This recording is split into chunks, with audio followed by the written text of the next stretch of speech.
Sarap.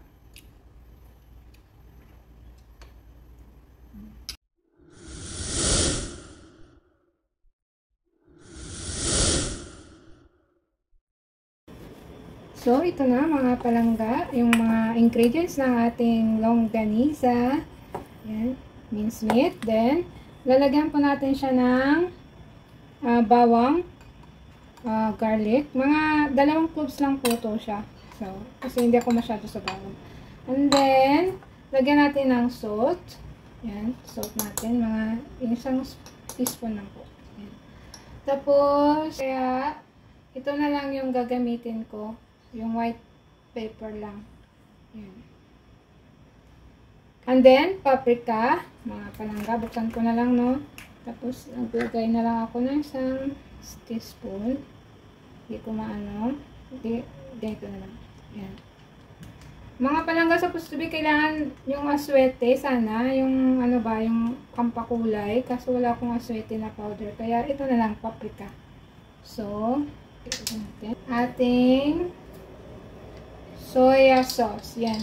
Dito, light sauce ang tawag dito sa, ano po, nasa abroad. So, maglagay lang tayo ng mga 3 teaspoon siguro ito. Yan. Yan. 3 teaspoon ng mga palangga kasi maglalagay din tayo ng asin. Ilagay na po natin yung ating soya sauce. Then, next po natin ay brown sugar. So, sa brown sugar, gawin tayo mga 4 siguro to. 4 na teaspoon. Yan. Para manamis-namis na maanghang. 4 to 5 teaspoon. Yan. May cornstarch po tayo, mga palangga. So, ilalagay natin.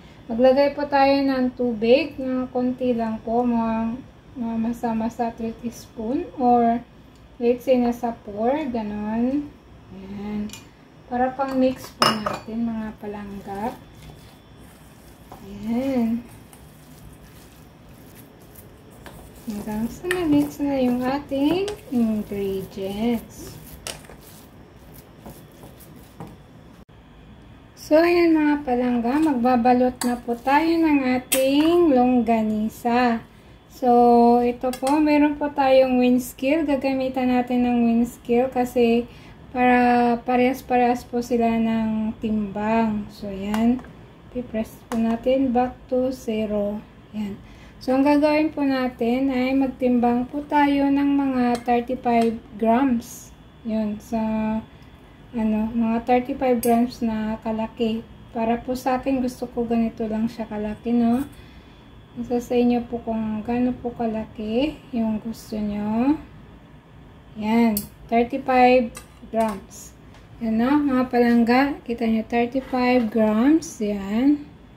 Ganyan lang po.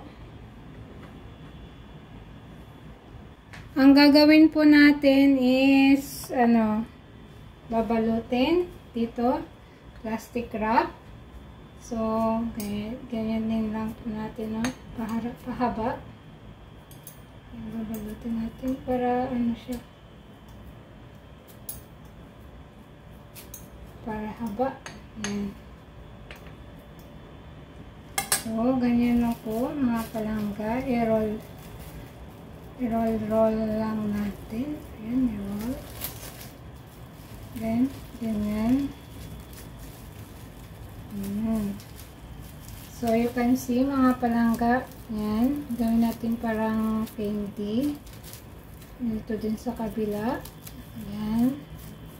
At saka, both ends and ends po, natin dito sa gilid.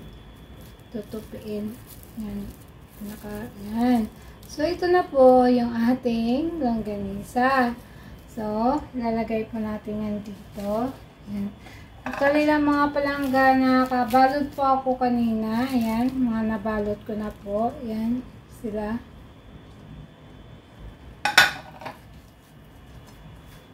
Ayan, lagay natin dito.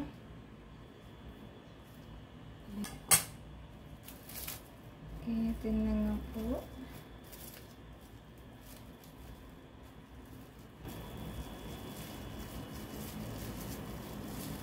Yan. Lagyan natin lang.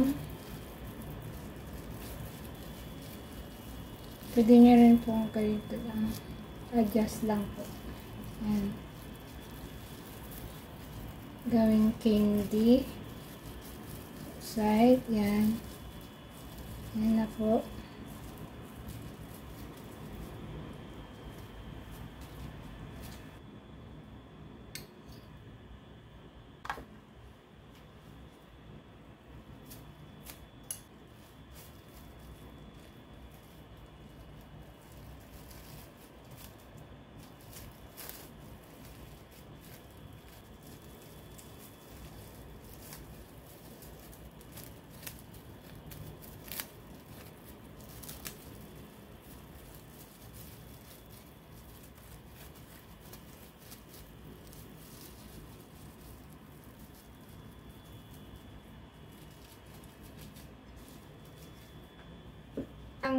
No? Ito na po lahat yung nagawa natin na longganisa. Yan. Ito na po siya. Sa 400 grams, ito po yung nagawa natin. Yan. Pam-ulam na rin po. Or, nasa sa inyo po yan kung gusto nyo pong i-business, ganon. So, mga palanggang gagawin natin, nilalagay po muna natin sila sa freezer. Yan. Para tumigas. Yan. Di naman masarap pag hindi matigas, no? Joke lang.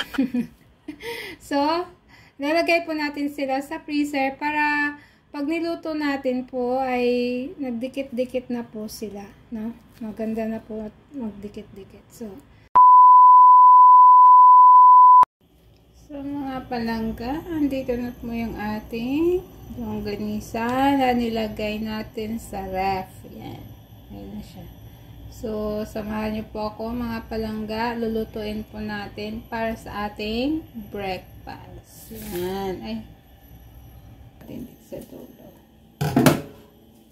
Tapos, ipipress lang natin. Yan. Madali lang siya. Ayan po. Yan. Dipit lang po. Gupitin. At saka i-press. Yun. So, ayan mga palangga. So, i-breakfast po tayo. Tignan natin ang ating longganisa. Skinless longganisa.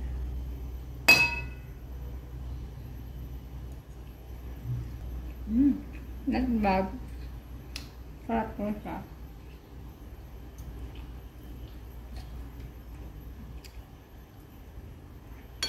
Sarap.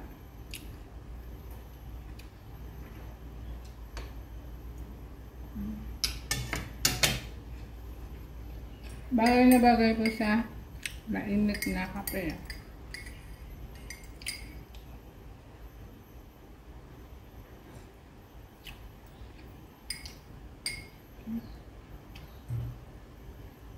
Yan. Breakfast po tayo mga palangga. Salamat for watching.